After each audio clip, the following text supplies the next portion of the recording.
So what are the worst things about living in Richmond, Virginia? I'm gonna let you know what I think. Let me know what you think down in the comments. I'm gonna give you 7 reasons not to move here. Make sure you stick around because the 7th one is the most important one, and we're getting after it right now.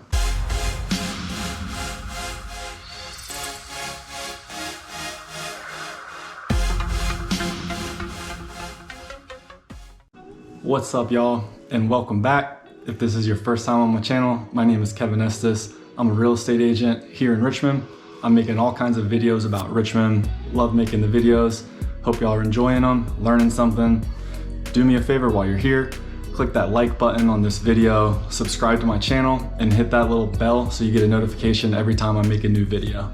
Like I said, my name is Kevin Estes. I'm a real estate agent here in Richmond. I'm helping all kinds of people move into Richmond from out of town. I got people calling me, texting me all the time, and I absolutely love it.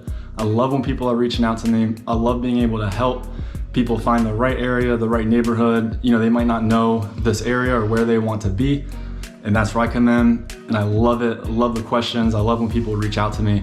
So if you're thinking about making a move, if you're getting ready to relocate here to Richmond, please shoot me a text, give me a call, write me an email, whatever works best for you. Let's connect so I can figure out how I can help you find the right space for you in Richmond. All right, now let's get into it. We're talking about 7 reasons not to move to Richmond. Now, I was born and raised here.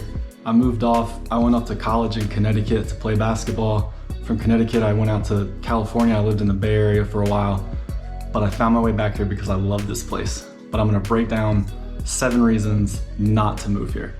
Number 1, let's start with an easy one, the obvious one, the weather. The weather here is not for everybody. It's kind of like a city of extremes. We got super hot summers, and then you can get some pretty crazy winters, but the weather here in general, just to sum it up in one word, unpredictable.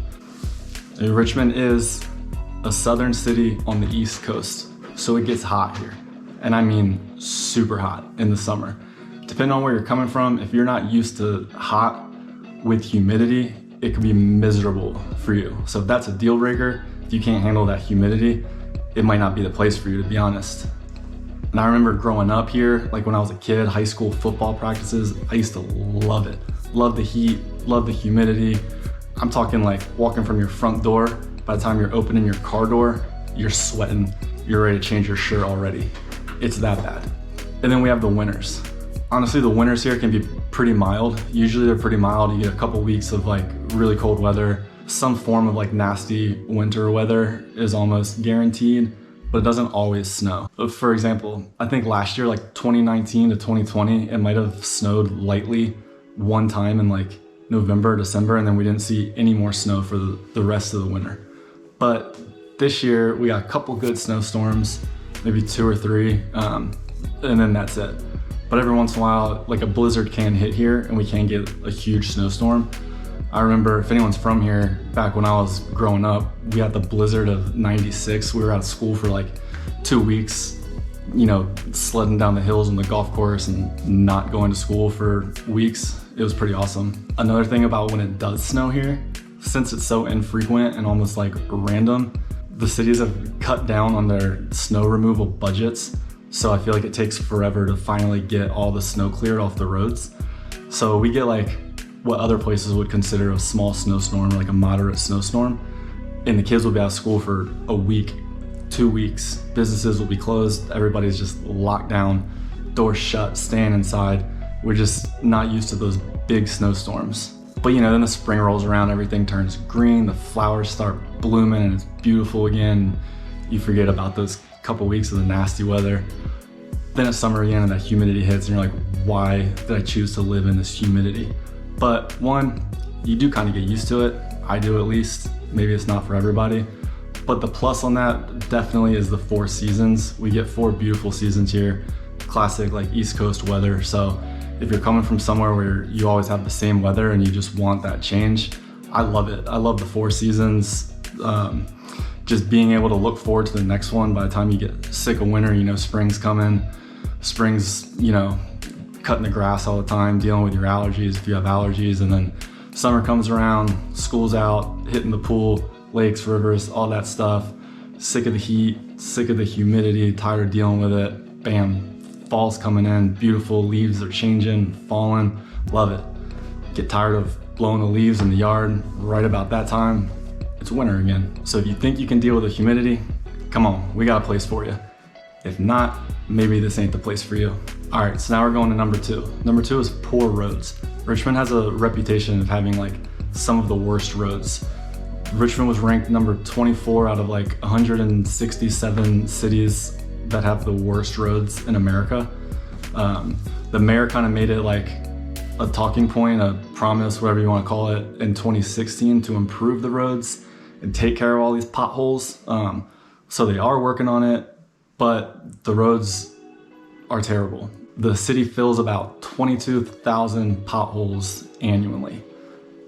That's a lot of potholes. So that's gonna take a toll on your car. It's gonna take a toll on your attitude while you're driving on these roads. But they say they're working on it. I think according to some polls, the people's answers are actually getting worse since 2016. Like they're less pleased with the roads. So maybe they aren't getting better. Hopefully they're working on it. The reason, or I guess one of the reasons these roads suck so bad is the base that they're built. And I'm not like a road making expert, but seems like those probably aren't the best bases to construct new roads on top of. So we know the roads suck. The congestion and the tolls and the traffic is nothing compared to other big cities, nothing compared to Northern Virginia. But there are a couple tolls, they're pretty cheap, especially compared to other places. But you know, a lot of the times, the quickest way to get downtown or something, if you're on the south side, is taking Poway Parkway. You're gonna hit a couple tolls, but it's not like $20 tolls or $10 tolls, 25 cents, 75 cents, something like that. So they're not too bad. Traffic is really not bad, but the city is growing. People are moving here. There's jobs, people wanna be here. So as the city grows, more people are coming. Obviously that's more traffic. Still nothing compared to other major cities, but 95, 64, they're starting to see a little bit of congestion. And I'd imagine if nothing changes, it's only gonna start to get even more and more crowded on those highways. So from poor roads, now you got an idea what the roads are looking like. Public transportation, number 3 on the list, there almost is none. So if you're living somewhere where you're kind of relying on like that subway system or whatever you have there, Richmond might not be a good fit for you if you need that. There is a bus system downtown, but like that's it, just buses. So depending on where you live, you're gonna need a car here. There are a couple neighborhoods, a couple areas you can live that are super walkable. I've talked about them in some other videos, but even still, that's kind of just like living in one area.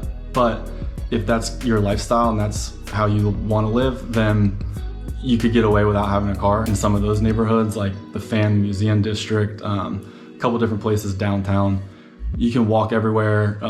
You can get to your grocery stores, your restaurants, go get a couple of drinks with the homies, walk home. But like the greater Richmond as a whole, now I'm talking about downtown, suburbs, counties, like the Richmond metro area, you're pretty much gonna need a car. Couple walkable places if you're down for that city life. But you know, if you got kids like me, you know, you want a yard for them to run around in, ride their bikes, all that type of stuff, you're pretty much gonna need a car here. Now, as far as biking goes, living in the city of Richmond is a pretty bikeable city, you know, kind of similar to the walkability. If you're used to that one area and you're into biking, you can definitely get around. But to be honest, like the bike lanes are a joke. People don't know how to drive. Richmond has a reputation for having horrible drivers. So the drivers suck.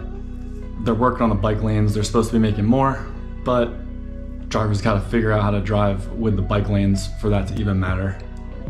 And if you're looking more in the suburbs, kind of like out in the neighborhoods, more of that family white picket fence, backyard lifestyle, you're pretty much gonna need a car. All right, number 4, we're gonna talk about tourism. So you're probably thinking tourism is a good thing, right? You wanna live where people wanna visit, and I get it. Richmond is a historic city. Its history is as old as the US history. If you have history, you got a historic city, town, area, whatever, that's gonna bring tourism. People like to get out and visit and see historic stuff, right? And the tourism is important to the city. It brings in money. It obviously produces jobs. But the problem with the jobs, they're seasonal, they're part-time, whatever. The city sees about 7 million people a year, but most of those people are coming between April and September. So it's gonna bring a lot of jobs, it's gonna bring a lot of money into the city. But like I said, temporary, part-time jobs. So while there are positives to that, when you got more people coming in, tourists from out of town, you got more congestion, more people, more headache, more lines at your favorite restaurants, you know, maybe harder to get a reservation, things you like to usually do are full, whatever. You get what I'm saying. More congestion, more people, more headache. Number 5, we're gonna talk about taxes. Now, Virginia is not necessarily known as like a high tax state, but we'll break it down, look at some of those like little things you might overlook, kind of look at some individual taxes that we're dealing with, and you understand where I'm coming from. For example, we do have a vehicle property tax.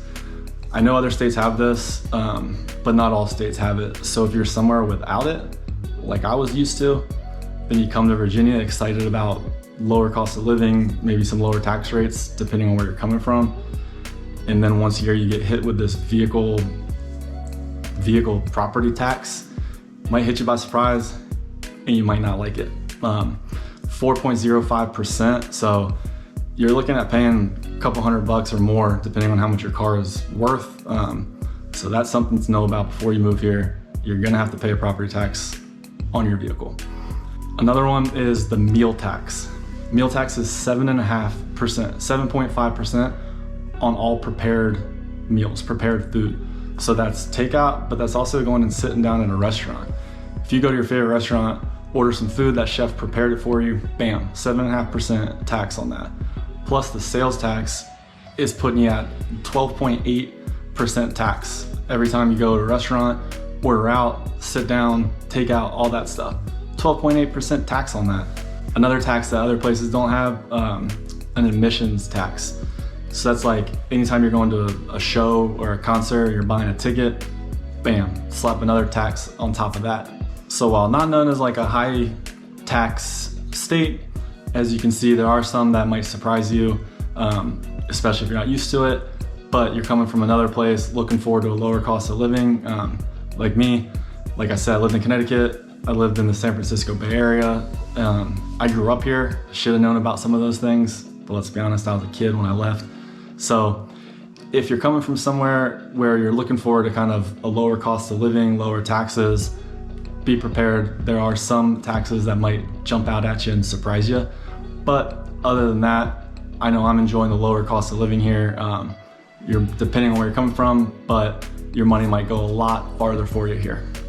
Number 6 has got to be allergies. Now, according to the Asthma and Allergy Association of America, Richmond was ranked the worst city in America for people with allergies. So if you have asthma, you got bad seasonal allergies, this might not be the place for you. But I will say, and I've said this in another video, my wife Christina had the worst allergies you can imagine. I mean, she would walk outside in the springtime when that first like burst of allergies hit, and she couldn't breathe for days. It looked miserable.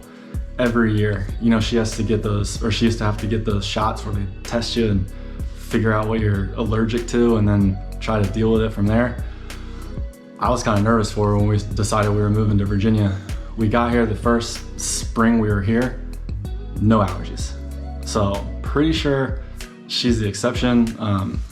So I wouldn't, you know, move from somewhere where you have allergies and promise you that you're not gonna have them here, but worked for her, who knows? But the science and the statistics say the worst city in America for seasonal allergies. So if you're worried about that, maybe not the place for you. I know a lot of people with bad allergies, they move to places like Texas and Arizona, New Mexico, places like that. But here, you might be in for a world of hurting if that's something that you're dealing with. Because in the springtime, when that pollen starts falling and hitting, it piles up everywhere. It's nasty, looks ugly, makes your car look ugly. You've got a screen porch covered in pollen. It can be nasty. And obviously, I know Richmond isn't the only place with pollen, but if you're coming from somewhere where you're not used to it, it's here, it's ugly, and it might give you the sniffles. Bam, we're at number 7 already. Last on the list. Told you it's the most important. So, number 7 is just gonna be the growth of the city. Richmond's growing, man. People wanna move here. It's an awesome place to be. The population has grown by like 10% in the last 9 years. And in 2021, more people are moving, relocating than any time ever in history. A lot has changed with the pandemic. A lot of people are realizing they can live wherever they want. You know, they can do their jobs from home, whatever your situation is. A lot more people are moving and relocating this year, more people than ever before. Richmond's kind of steadily been growing. It's been becoming more popular for the last 10 years, so it's gonna continue to grow. It's a great place to be. People wanna live here, but if that's not what you're looking for, you know, it's growing. More people are coming. With growth comes more people, obviously, more traffic, congestion, just all the stuff that comes with like the growth of the city. It's expanding. There's all kinds of jobs here. You know, we got Fortune 500 companies. I think there's 8 Fortune 500 companies here. We got a branch of the Federal Reserve Bank, so there's, because of that, a lot of other great banks, big ones and medium banks have branches here. Capital One's here. I feel like half of my friends work for Capital One. So if you're getting a job with Capital One and you're moving here, hit me up. I'll help you find the right place to live. CarMax's main office is here. If you work for CarMax, main office is in Richmond. Facebook just built like $1 billion or more than $1 billion data center here. I know that's gonna create more jobs. So city's growing. If you're looking for the opposite of that, you know, something maybe more quaint, less hustle and bustle, we do have areas for you here, but those areas are gonna grow too because people are gonna move here. A lot of them are gonna have families. They're looking for those suburbs, you know, sidewalks, big backyard for the dogs, all that type of stuff. So the city grows, the whole place is gonna grow. Even all the way out to like the rural areas and the counties, it's becoming more and more popular to move a little bit more outside and kind of get that 2-acre, 5-acre lot, a little bit bigger house, way more privacy. Your money goes a little bit farther out in the country, so you might be able to get more house or more land than you thought. So that, you know, people can, like I said, people can live wherever they want now. So that's appealing to a lot of people. If that's appealing to you, I got the spots. I know where you want to be. But like I said, more people coming, that might mean traffic might start building up. And Richmond is kind of like a spread out town to begin with. So unless your job and your house and everything is like in the city, if that's not your scenario or your situation, which it isn't for most people, everything is gonna be like 30 minutes away, you know, to get from one side to the other or whatever. Everything's gonna be 30 minutes, might be a stretch, but depending on where you live, you're gonna be driving 15 minutes, commuting 30 minutes. So that's where I come in. Hit me up if you're thinking of moving here, or if you know you're moving here and you're trying to figure out where to go. That's where I come in. That's my job, it's what I'm good at. But you know, it starts with you. It starts with what you need, what you want. That's why I gotta kind of get to know you, get a feel for what your situation is. So once you hit me up, get to know each other a little bit, I can kind of figure out what type of area, what type of situation you're looking for, and then I can help you find it. And then we'll find the area that's best for you, find a neighborhood, what part of the city, you know, you want to get some land out in the country, get some privacy, shoot some guns, you know, whatever you're into. But I got to get to know you first. So that's like the most important part. So hit me up. Like I said at the beginning, my name's Kevin Estes. I'm a real estate agent here in Richmond, whole Central Virginia area. So whatever you're looking for, I can help you find it. I'm definitely your guy if you're coming here, but it starts with you reaching out to me. Send me a text, shoot me an email, give me a call, whatever works for you. We can set up like a Zoom meeting, get to know each other, get you dialed in, start from there. So if this is helpful, guys, like this video, you know that always helps. Subscribe to my channel. I'm gonna keep making neighborhoods. I'm gonna keep making videos, showing you what Richmond is like, what it's like to live, eat, sleep, play here. That way, if you're coming from out of town, I'm gonna give you an idea of what it's like to be here. Because you don't know. I know, I grew up here. This is my town. So I'm gonna help you out. Hit me up, like I said. And I'm gonna help you find the best area. I'm gonna help you find the best house, and we're gonna get you dialed in. So until next time, guys, don't be afraid to hit me up. I'm looking forward to helping you find your house here. And that's it for today. I'll see you on the next one.